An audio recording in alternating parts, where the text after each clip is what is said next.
Good morning बच्चों। तो आज हमारा थर्ड लेक्चर है वेव का। आज हम पढ़ेंगे energy carried by a wave, उसका इंटेंसिटी और पावर। तो हम बात कर रहे थे प्रोग्रेसिव वेव के बारे में। मान लीजिए एक प्रोग्रेसिव वेव जा रही है, हमें ये देखना है कि ये कितनी एनर्जी कैरी करती है बेसिकली। तो आपको पता है यहाँ से यहाँ तक का जो डिस्टेंस है वो क्या है, लैम्डा। और टाइम पीरियड क्या होता है क्रस्ट टू क्रस्ट तक, टी। क्योंकि कोई भी पार्टिकल अगर यहाँ अप जा रहा है तो वापस उसी फेज़ में आने में कितना टाइम लगता है, उसको टी लगता है। वेलोसिटी को हम क्या लिखते हैं, लैम्डा अपॉन टी या एन लैम्डा। अब रही बात कि भाई एनर्जी को कैसे निकाला जाए किसी वेव की, तो समझिए। तो हम सबसे पहले कहते हैं एनर्जी। पहली चीज़, अगर हम एक पार्टिकल मान लें कोई dm, तो किसी इंस्टेंट पर अगर इसकी वेलोसिटी को हम vy माने तो इसकी काइनेटिक एनर्जी क्या होगी, हाफ dm vy स्क्वायर। देखना थोड़ा, मैं पहले ड्राइव करूँगा, रिजल्ट हमारे काम का है केवल, जो आपको ख्याल करना है। अब d के हाफ dm, इक्वेशन क्या होती है वेव की, y equals to a sine omega t minus k x. तो वेलोसिटी क्या होगी, d y upon d t, यानी पार्टिकल जो ऑसिलेशन कर रहा है ना उसकी वेलोसिटी, ये आएगी अपने पास a omega cos omega t minus k x. अगर हम वी वाई स्क्वायर लगाएं तो कितना आएगा बेटा, a square omega square cos square omega t minus k x. ये हो गई kinetic energy on an at a given instant. अगर हम ऑन एन एवरेज लगाएं कि यहाँ से यहाँ तक के जो पार्टिकल थे उनकी एवरेज एनर्जी क्या होगी, तो हम इसको कहते हैं average kinetic energy, half D m omega square ए स्क्वायर कॉज स्क्वायर थीटा का एवरेज होता है 1/2। ध्यान रखिए, साइन स्क्वायर एक्स और कॉज स्क्वायर एक्स, इन फंक्शन का एवरेज एक टाइम पीरियड के लिए 1/2 होता है। तो क्या मिलेगा हमें यहाँ से, ये हमारी एवरेज काइनेटिक एनर्जी हो गई। मास अगर हम देखें, टोटल जो एक वेवलेंथ के अंदर स्ट्रिंग का मास है, तो it is mass of unit length, जो कि म्यू है। मैं आपको बता चुका हूँ म्यू क्या होता है स्ट्रिंग का, mass of unit length M upon L. चाहे तो आप यहाँ समझ लें, लिख लें इसको, mass of unit length is called mu. तो टोटल लेंथ कितनी है इसकी, लैम्डा ओमेगा स्क्वायर ए स्क्वायर। ये काइनेटिक एनर्जी हुई एवरेज। ठीक है, यहाँ तक पहले आप आए। इतनी ही क्या होती है, and D you average is also same, क्योंकि किसी भी एसएचएम में जितनी एवरेज काइनेटिक एनर्जी होती है उतनी ही क्या होती है, एवरेज पोटेंशियल एनर्जी। क्योंकि टोटल क्या होता है 1/2 एम ओमेगा स्क्वायर ए स्क्वायर। एवरेज क्या होता है दोनों का एसएचएम में, 1/4 और 1/4। बस फर्क इतना है, एक जगह काइनेटिक ज़्यादा होती है मीन पर, और एक्सट्रीम पर पोटेंशियल ज़्यादा होती है। सो टोटल एनर्जी क्या होगी एवरेज, लैम्डा लेंथ में एवरेज एनर्जी कंटेंट कितना है वेव का, इसको और इसको जोड़िए, लाइक काइनेटिक प्लस पोटेंशियल। तो क्वार्टर क्वार्टर हाफ हो गया बेटा, ये कितना, म्यू लैम्डा ओमेगा स्क्वायर ए स्क्वायर। यहाँ तक कॉपी करो पहले। So this is the average energy contained in a length lambda. It represents energy in a length lambda.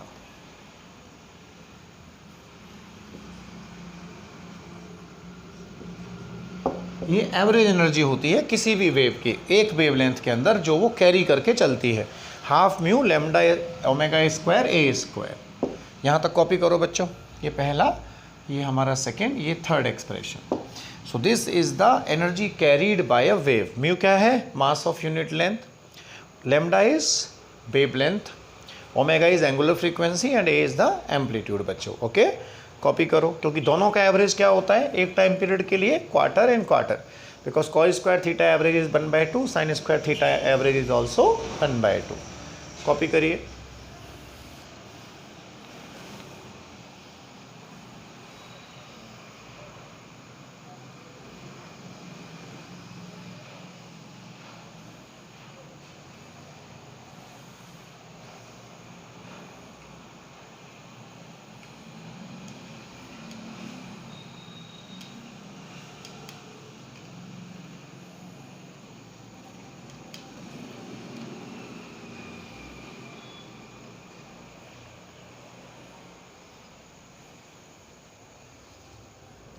ये जो आप देख रहे हैं ना, यहाँ पे हमने वेलोसिटी निकाली है बच्चों, v by is d by upon d t, कितना, a omega cos omega t minus k x. इसको हमने काइनेटिक एनर्जी के फॉर्मूले में लगाया है, क्योंकि काइनेटिक एनर्जी क्या थी इसकी, half D M B by square, क्योंकि वो पर्टिकुलर पार्टिकल जिसका मास डी एम है वो ऊपर जा रहा था जब वेव पास हुई यहाँ से। Copy it.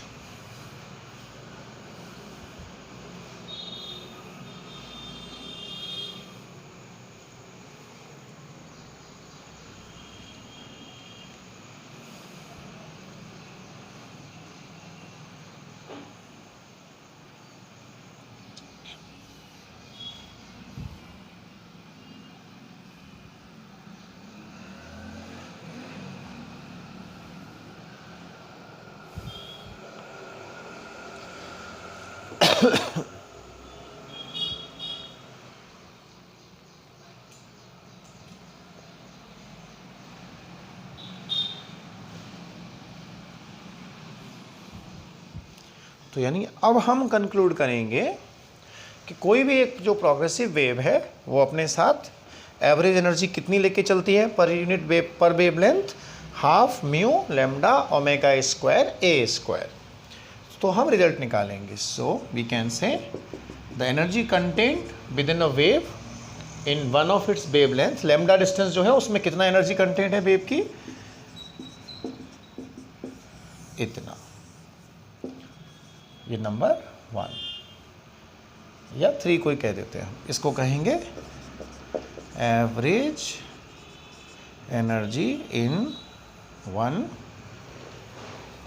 It represents average energy in one wave length.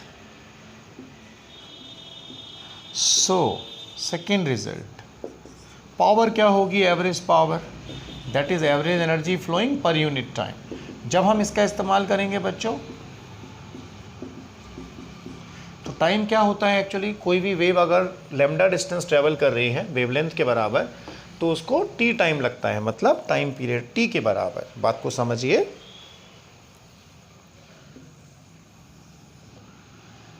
जैसे ये वेव है, जब ये यहाँ ए से बी तक गई, डिस्टर्बेंस जब इतना ट्रेवल करेगा तो कितना टाइम लगता है यहाँ से यहाँ तक, 1 टाइम पीरियड के बराबर। और लेंथ क्या होती है, लैम्डा। तो भी तो हमने लिखा था पहले भी, v equals to n lambda और it is lambda upon t. तो ये lambda divided by t for the average energy. यहाँ से यहाँ तक वेव को जाने में टी समय लगा, तो ये जो लैम्डा अपॉन टी है ये क्या बन गई, वेव वेलोसिटी। तो ये हो गई power, average power delivered by a wave. कितना, हाफ म्यू ओमेगा स्क्वायर ए स्क्वायर इंटू वी। बेटा इसको रट लेना है आपको, पूरी तरह से ध्यान रखना है, मतलब सवाल आता है इस पे, what is the power delivered by a wave. Okay, half mu omega square A square b. Half तो हाफ है भैया, म्यू क्या है, mass of unit length, omega is angular frequency, a क्या है उस वेव का एम्पलीट्यूड, और वी क्या है, वेलोसिटी। कॉपी करिए, ये पावर हो गई।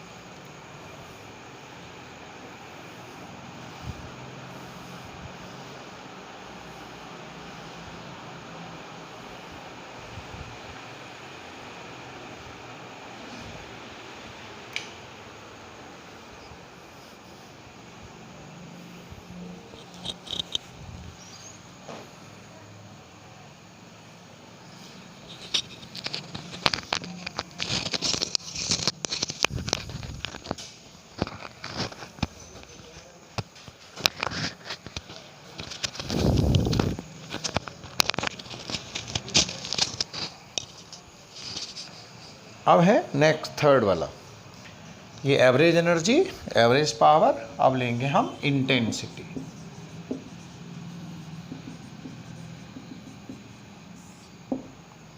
इंटेंसिटी क्या होती है बेटा किसी भी वेव की, वो पहले एक्सप्रेशन से समझिए आप। मान लीजिए कोई प्रोग्रेसिव वेव है, एरिया ऑफ क्रॉस सेक्शन हमने कंसिडर किया ए, यहाँ हम खड़े हुए देख रहे हैं कि भाई कितनी एनर्जी निकल के जा रही है इसमें से। मान लीजिए ए एरिया से ई एनर्जी जा रही है टी टाइम में जो आगे डिलीवर हो रही है। तो इंटेंसिटी का मतलब होता है पावर पर यूनिट एरिया, या कहिए energy per unit area per unit time. So आप ज़रा ध्यान से सुनिए भाई, पावर क्या हो गई, energy per unit time, area है ही है। तो इंटेंसिटी की दो डेफिनेशन होती हैं, energy passing through unit area in unit time is called intensity, और power passing through the unit area of cross section is called intensity. इसका एक्सप्रेशन समझिए, तो एवरेज इंटेंसिटी क्या होगी भाई, average power over area, cross section area. तो देखिए power क्या थी, हाफ म्यू ओमेगा स्क्वायर ए स्क्वायर बी, और ये एम्पलीट्यूड वाला ए है, इसको एरिया ऑफ क्रॉस सेक्शन को यहाँ मैं ए कह देता हूँ, a dash, area of cross section, right. यहाँ तक कॉपी करिए पहले।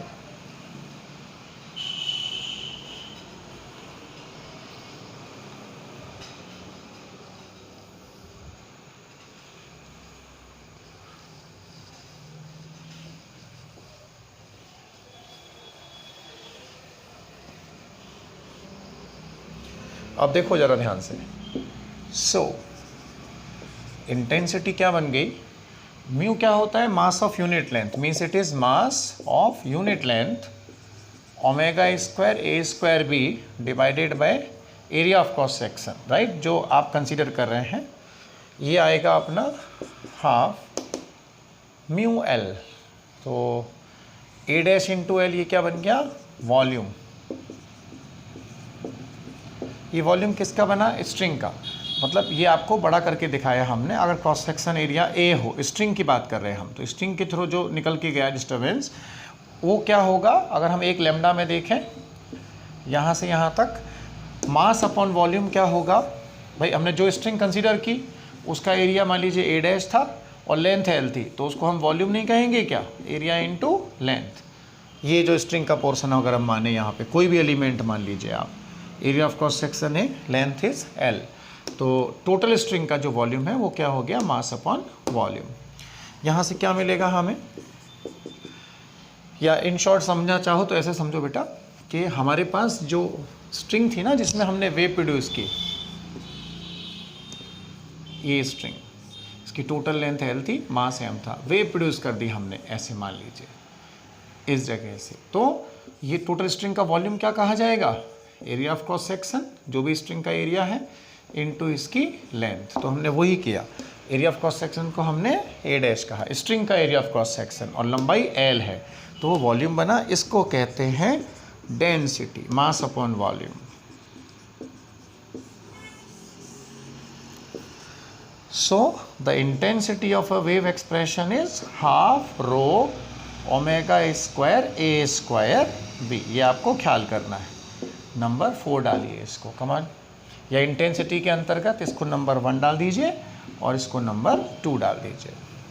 तो फॉर्मूला क्या बना इंटेंसिटी का, हाफ रो ओमेगा स्क्वायर ए स्क्वायर बी, पावर का क्या था, हाफ म्यू ओमेगा स्क्वायर ए स्क्वायर बी। कॉपी करिए, तो इतनी इंटेंसिटी होती है स्ट्रिंग की जो वेव को कैरी करके जा रही है, यानी पर unit area per unit time वो इतनी एनर्जी डिलीवर करती है। Copy it.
लिख लीजिए आराम से देख के, पॉज कर लो बेटा।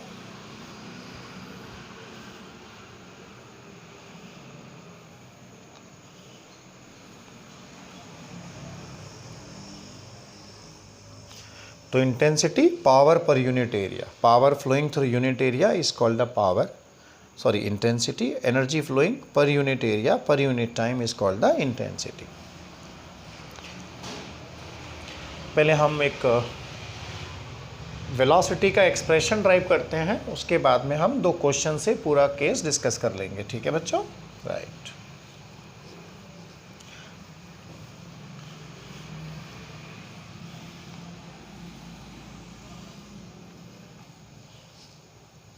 तो बस 2 पॉइंट जो इम्पॉर्टेंट हैं याद करने वाले, वो क्या हुए कि average power delivered by a wave is half mu omega square A square B and intensity of a progressive wave is half rho omega square A square b.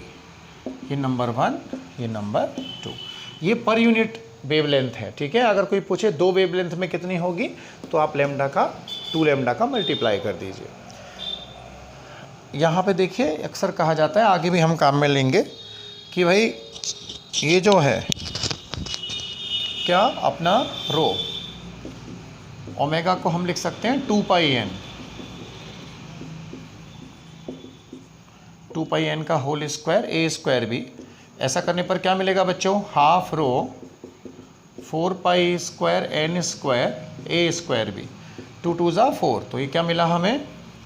2 row pi square n square A square B.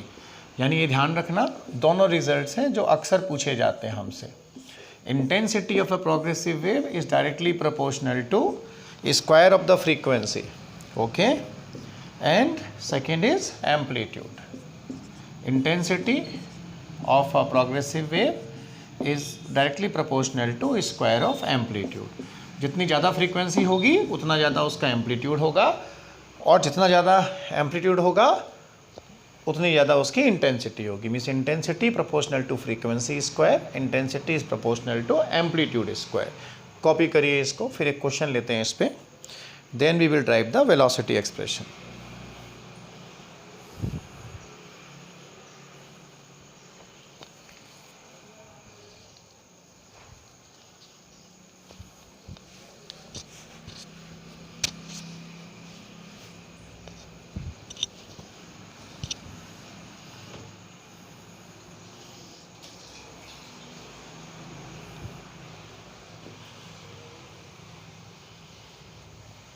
तो power के फॉर्मूले में mu आता है और intensity के फॉर्मूले में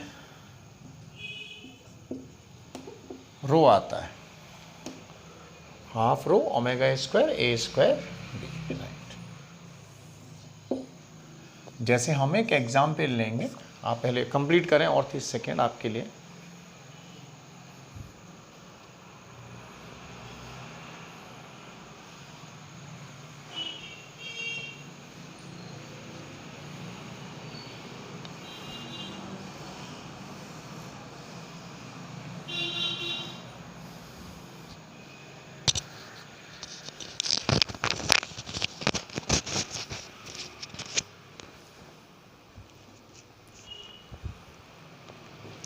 ठीक है बच्चों, देखो ध्यान से, क्वेश्चन कैसे आएगा इस पर वो समझिए।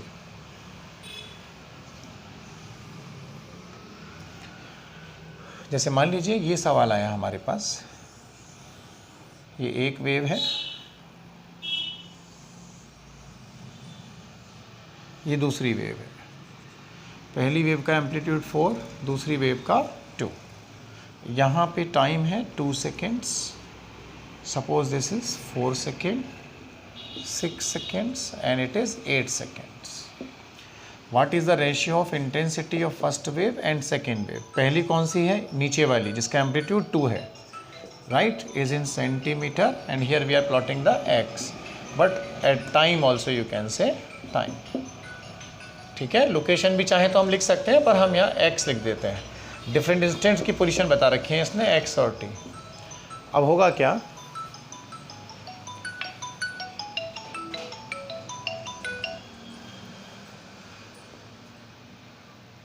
हेलो। हाँ हाँ, मैं क्लास में हूँ सर, आपको मिलाता हूँ थोड़ी देर में। जी जी जी।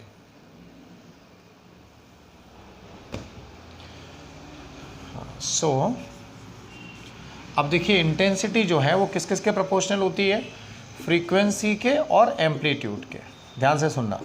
तो पहली वेव जो है उसकी इंटेंसिटी को हम लिखेंगे ऐसे, दूसरी वाली को लिखेंगे n2 स्क्वायर a2 स्क्वायर। अब ज़रा ध्यान से सुनिए, पहली जो वेव है नीचे वाली, इसका टाइम पीरियड क्या है भाई, एक ऑसिलेशन कंप्लीट करने में इसको कितना टाइम लग रहा है, 4 सेकेंड। दूसरी वेव को कितना टाइम लग रहा है, जो बड़ी वाली प्रोग्रेसिव वेव है, 8 सेकेंड। ठीक, ये टाइम पीरियड का रेशियो। सो फ्रीक्वेंसी रेशियो क्या होगा इसका, उल्टा, यानी कि n2/n1 is 2। तो यानी हम कह सकते हैं कि n1 n2 कितना आएगा, 1/2।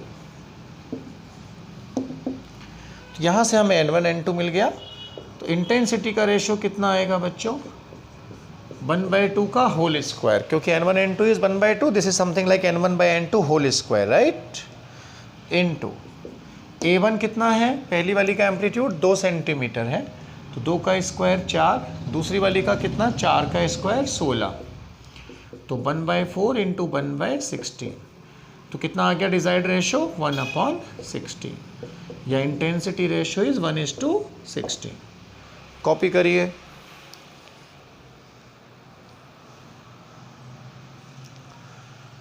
तो इस तरह के क्वेश्चन आते हैं, यानी हम चॉइस लगाएंगे I1/I2 इज 1/16 आंसर। तो आप फोटो से देख के भी पहचान सकते हैं टाइम पीरियड क्या है किस वेव का, and reciprocal of the time period is the frequency. और बच्चों एम्पलीट्यूड क्या होता है, extreme positions, +a and -a are called the amplitude, like this way. यहाँ 2 है पहली वेव का और दूसरी वेव का 4 दे रखा है। कॉपी कर लीजिए इसको।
ठीक है बेटा, इसको पॉज करके और देख लेना।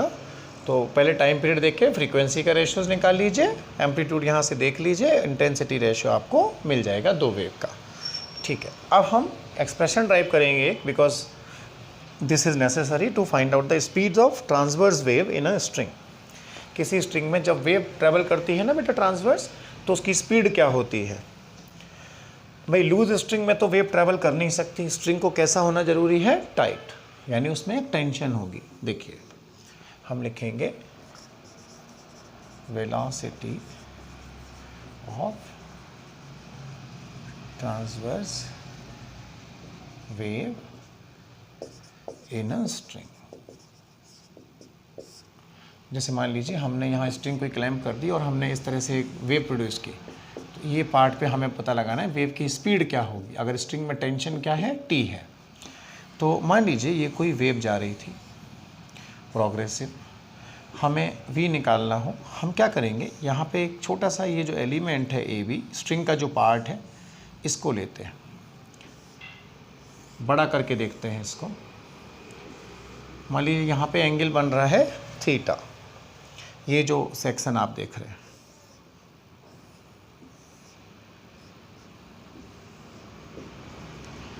जो ए है भाई, ए जब आगे जाएगा तो पीछे वाला इस पे अट्रैक्शन लगा रहा होगा, तो यहाँ स्ट्रिंग में एक टेंशन लगती है टी। यहाँ पे भी टेंशन कहाँ लगेगी, इस पर पीछे की तरफ, यानी ये नीचे आना चाहेगा because of the force of surrounding particles here. अगर हम इसको थीटा माने तो ये थीटा होगा, ये 90 माइनस थीटा, ये theta, it's like T cos theta, this side is T sine theta. Similarly we have the same, इधर टेंशन का कंपोनेंट टी कॉस थीटा, नीचे वाला टी साइन थीटा। ये दोनों बेटा आपस में कैंसिल हो गए। इस सेक्शन के लिए इसका जो मास है वो मान लीजिए dm है, और ये एलिमेंट आगे जा रहा है v से, रेडियस मान लीजिए इसकी r है, जिस पोर्शन में ये घूम रहा है, ठीक है।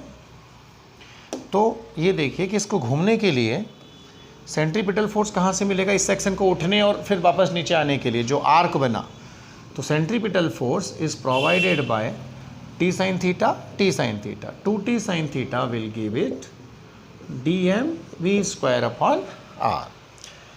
जब थीटा बहुत छोटा होता है तो साइन थीटा थीटा के बराबर होता है बेटा,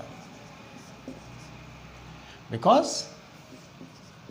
when theta is small sine theta is equal to theta, means 2t theta, ये जो मास है ये क्या होगा, mass of unit length into length of this portion. भाई इस पोर्शन का टोटल मास चाहिए हमको, यहाँ से यहाँ तक जो बड़ा करके दिखा रहा हूँ मैं आपको, तो ये मास of unit length into total length. अब सवाल आता है कि ये टोटल लेंथ क्या होगी, रेडियस इनटू टोटल एंगल। ये तो आप जानते हैं ना भाई, एंगल क्या होता है, आर्क अपॉन रेडियस। तो यहाँ एंगल कितना बन रहा है टोटल 2 थीटा, लेंथ कितनी है इस एलिमेंट की dl अपॉन रेडियस, तो angle is 2 theta, arc is यहाँ से यहाँ तक dl अपॉन रेडियस। तो यहाँ से क्या मिला हमें, dl is r into 2 theta, इसलिए मैंने यहाँ लिखा। अब देखो 2 से 2 गया, थीटा से थीटा गया बेटा, r से r, t is equal to mu v square कितना, t बाय म्यू, यानी velocity of a string wave और a transverse wave in a string is under root t by mu. That's the final result. Write it as a 1, this is as a 2, this is the 3 and this is the since angle, ये पूरा angle 2 theta is arc dl upon radius. Okay, तो 12 theta कितना हुआ, dl upon r। तो ये होती है velocity of a transverse wave.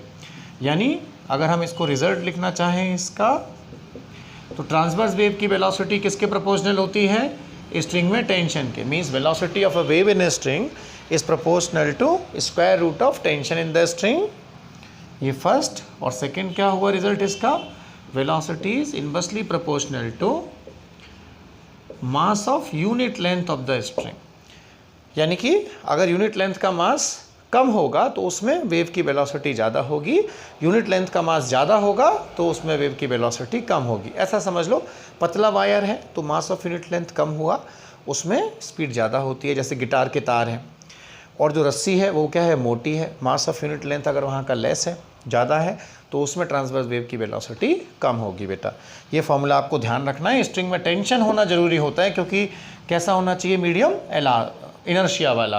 Inertia का मतलब ये है कि वो स्ट्रिंग खींची हुई होनी चाहिए, लूज स्ट्रिंग में अपन वेव प्रोड्यूस नहीं कर सकते हैं। कॉपी करिए यहाँ तक, this is MTR, memory tip result, velocity is root t by mu. Copy करिए, पूरे 2 मिनट आपके लिए।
5 ठीक है सर, थैंक यू। मैं क्लास की रिकॉर्डिंग में हूँ, मिलाता हूँ आपको। धन्यवाद।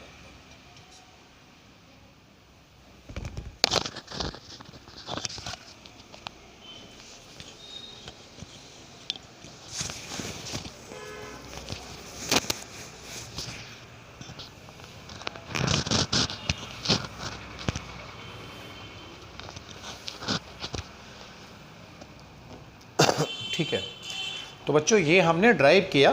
कई लोग इसको डायरेक्ट ही बताते हैं कि याद कर लो, रट लो, पर ये आया कैसे कि जब वेव ऐसे बढ़ेगी तो हर बार टेंशन ही उसको नीचे लाएगी और टेंशन ही उसको ऊपर खींचेगी, राइट। क्योंकि यहाँ के जो मॉलिक्यूल होंगे उन पर टेंशन कहाँ लग रही है, पीछे की तरफ, अगला मॉलिक्यूल आगे खींच रहा है। इस तरह से वेव का प्रोपोगेशन होता जाएगा। अब इस पर सवाल कैसे आएंगे बेटा, ये ज़रा देखो और सीखो। क्वेश्चन क्या आते हैं हमारे नीट के एग्ज़ाम में या जेईई मेंस में, इस तरह के क्वेश्चन आते हैं। एग्जाम्पल, मान लीजिए यहाँ पे एक वायर है कोई पतला, इस पे हमने एक वेट लटका दिया। m की वैल्यू जो मान लेते हैं हम 10 kg है। मास ऑफ यूनिट लेंथ जो है वो 0.04 kg पर मीटर मान लेते हैं, राइट। ये जो लेंथ है स्ट्रिंग की उसको हम 2 मीटर कहते हैं। If we create a wave in this, then वो आपसे पूछेगा how much time it will take. हमने इसको खींच के छोड़ दिया तो इसमें ट्रांसवर्स वेव गई, इसको कितना टाइम लगेगा बॉटम से टॉप तक जाने के लिए। So how to solve it. सबसे पहली चीज़ हम वेव की वेलोसिटी निकालेंगे, t अपॉन म्यू। भाई किसी भी स्ट्रिंग में टेंशन क्या होगा, जितना वजन नीचे लग रहा है mg, टेंशन उसको बैलेंस करेगी। तो t is equal to how much बेटा, mg अपॉन म्यू। अब देखो जरा, हेलो गाइस सुनिए ध्यान से, मास कितना है 10, g है 10, म्यू कितना होगा 4 into 10 to the power -2, right. देख सकते हैं आप kg पर मीटर में है तो इसलिए कोई दिक्कत नहीं है। तो यहाँ से कितना आया, 10 का स्क्वायर रूट तो 10 आ गया, 4 का 2, 10 पावर -1 ऊपर गया तो 100 अपॉन 2, यानी 50 मीटर पर सेकेंड, क्योंकि डिस्टेंस को हम मीटर में नाप रहे हैं और टाइम को सेकेंड में। ये आ गई इस वेव की स्पीड। अब टाइम कितना लगेगा, तो सीधा सीधा time is distance upon speed. Distance कितनी है बॉटम से लेके टॉप तक, लंबाई क्या है स्ट्रिंग की 2 metre. So T is equal to L by B. L is how much, 2 meter. What is the speed? Come on, tell me. It is 50. Do one thing. Multiply with 100 here and multiply with 100. So it is 200 by 5. 4 by 100. 4 into 10 to the power -2 seconds. ठीक है, या micro में अगर बदलना चाहो तो 10 power -1 और ये हो जाएगा 40 milliseconds, because we can write it as 40 into 10 power -3 second, यानी इतने सेकेंड में ये वेव यहाँ से यहाँ पहुँच जाएगी। कॉपी करिए इसको।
अब देखो बच्चों, कई सवालों में क्या होता है, कंपैरिजन आता है स्पीड का या टाइम का, तो वहाँ पे भी हमें टेंशन और म्यू का रेशो लेना होता है। देखिए कैसे, दिस इज द एग्जाम्पल 2। मान लीजिए हमसे कहा गया ये स्ट्रिंग है एल लेंथ की, इस पे हमने वेट हैंग किया म्यू। स्ट्रिंग का जो मास ऑफ यूनिट लेंथ है वो मान लीजिए म्यू है। ये दूसरी स्ट्रिंग ली हमने, यहाँ पे हमने 2m मास हैंग किया, इसका मास ऑफ यूनिट लेंथ है 4 म्यू। ठीक है, हमने इसमें वेव प्रोड्यूस की और हमने इसमें वेव प्रोड्यूस की, राइट, इस तरह से मान लीजिए। तो ये इसमें जो वेव स्पीड है और इसमें मान लीजिए v2 है, v1 एंड v2, तो ratio of v1 upon v2 कितना होगा।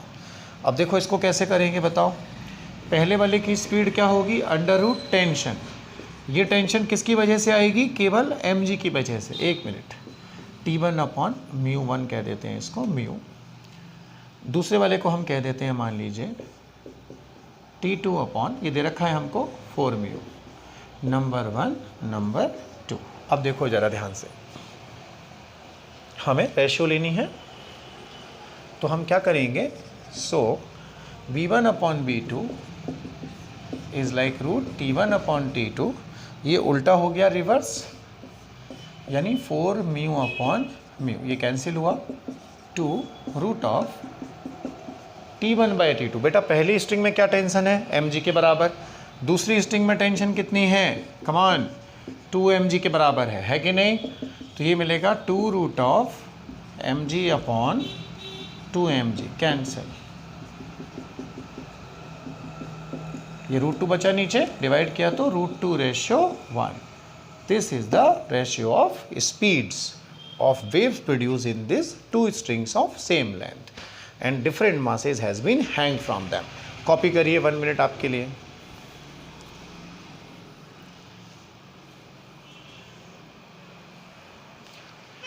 तो सीधा टेंशन और मास ऑफ यूनिट लेंथ का रेशो देख लीजिए, उसके बेसिस पे आप वेलोसिटी लगा दो। अगर टाइम का कहे कि मान लो यहाँ टाइम t1 लग रहा है, यहाँ t2, तो क्या हो जाएगा, लेंथ तो सेम है। सो टाइम रेशियो अगर पूछेगा आपसे तो पहली को टाइम लगेगा L अपॉन V1, दूसरी वेव को टाइम लगेगा बॉटम से यहाँ तक आने में L बाई V2। तो T1 अपॉन T2 कितना हो जाएगा, इसमें इसका डिवाइड करेंगे तो रिवर्स L कट जाएगा, V2 upon V1। Then this ratio is how much, 1/√2। Copy करिए। टाइम जो है वो स्पीड्स के इन्वर्स रेशियो में आएगा अगर स्ट्रिंग की लेंथ सेम है।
अब देखिए जनरल इंटेंसिटी और पावर का एक एग्जांपल लेते हैं बेटा, फिर स्टैंडिंग वेव अपन कल की क्लास में लेंगे। ओके,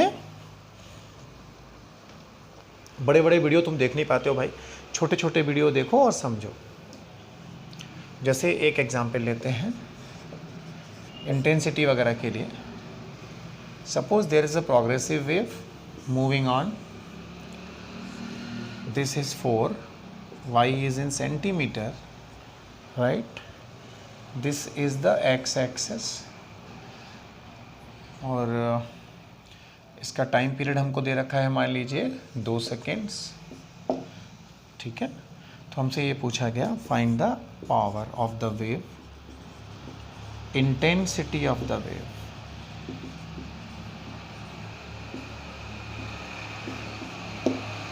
राइट, अगर इसका जो म्यू है वो आपको दे रखा हो, या एक काम करते हैं अपन इसमें म्यू ना लेकर इसकी वेलोसिटी देख लेते हैं।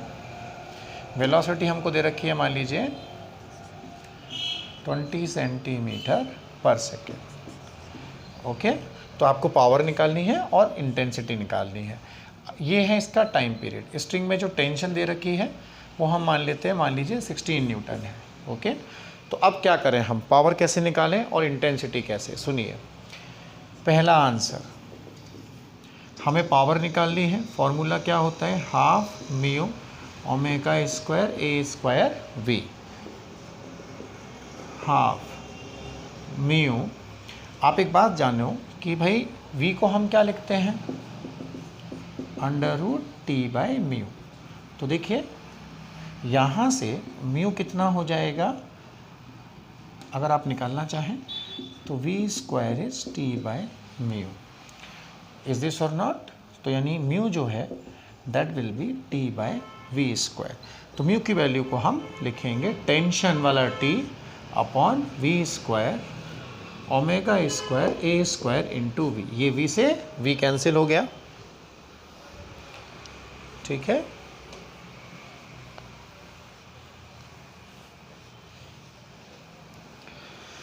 तो पावर कितनी आ गई, half T tension upon v², sorry एक v आएगा v, ओमेगा स्क्वायर का मतलब कितना 4π² अपॉन t², क्योंकि ओमेगा क्या होता है 2π/t का होल स्क्वायर इंटू a²। जरा देखो, हाफ T/v 4π² इंटू a², ये कैंसिल हुआ।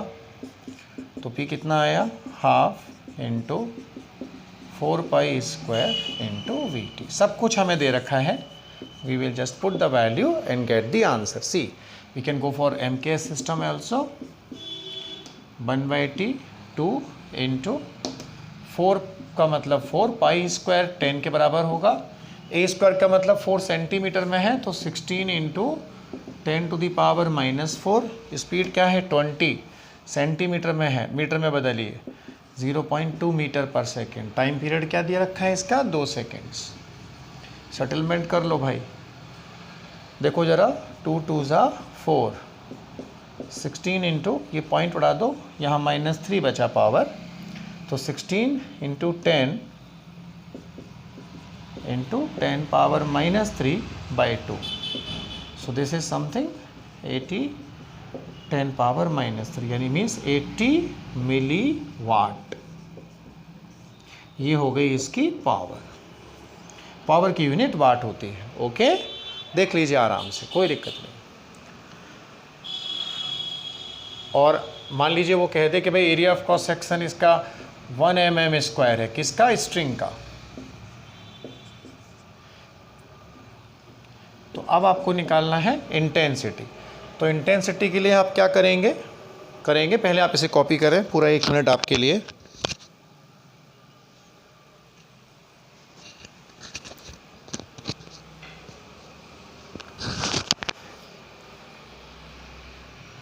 यहाँ लिख देते हैं, एक लाइन का एक्सप्रेशन है। Second part, intensity power per unit area. तो पावर कितनी आ गई हमारे पास, 80 मिली वाट। एरिया कितना है 1 mm², मीटर स्क्वायर में बदलेंगे तो 10⁻⁻6। कितना आएगा 80 इंटू 10⁻3, यानी 80 किलो, 10 को बोलते हैं kilo, watt per metre square. Power per unit area, तो इंटेंसिटी की यूनिट पावर की वाट है बेटा, एरिया की metre square. So this is watt per metre square, that's the answer. तो पावर और इंटेंसिटी के जो क्वेश्चन है वेव के और स्पीड से रिलेटेड क्वेश्चंस वो आप लगाएंगे, आराम से देख लीजिए। कल से हम स्टैंडिंग वेव स्टार्ट करेंगे। आपके असाइनमेंट्स आप घर पे आके कलेक्ट कर लो बेटा, और डाउट्स हैं तो आके पूछ लो। अपना जो स्टडी मटेरियल है उसमें भी मैं आज अपलोड कर दूंगा, तो वहाँ से भी आप प्रैक्टिस करना शुरू कर दीजिए। कल हमारा लास्ट लेक्चर होगा स्टैंडिंग वेव और सोनोमीटर के ऊपर, ठीक है। तो हमारा वेव्स ऑन ए स्ट्रिंग खत्म हो जाएगा टेक्निकली, फिर आपका प्रैक्टिस पार्ट है, आप करते रहिए और मुझसे पूछते रहिए। थैंक यू वेरी मच, नमस्कार बच्चों। और हाँ, जिन बच्चों के एडमिशन कंफर्म नहीं हुए बेटा, आप अपनी फ़ीस जो है वो आज या कल में डिपॉजिट करा दें, ठीक है। Thank you.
ये टाइम पीरियड वाला है, यहाँ से यहाँ तक का टाइम, और ये टेंशन है स्ट्रिंग में, ओके, जिसमें वेट प्रोड्यूस करेगी। तो हमने वेलोसिटी में पता थी, टेंशन को रिप्लेस कर दिया म्यू निकालने के लिए।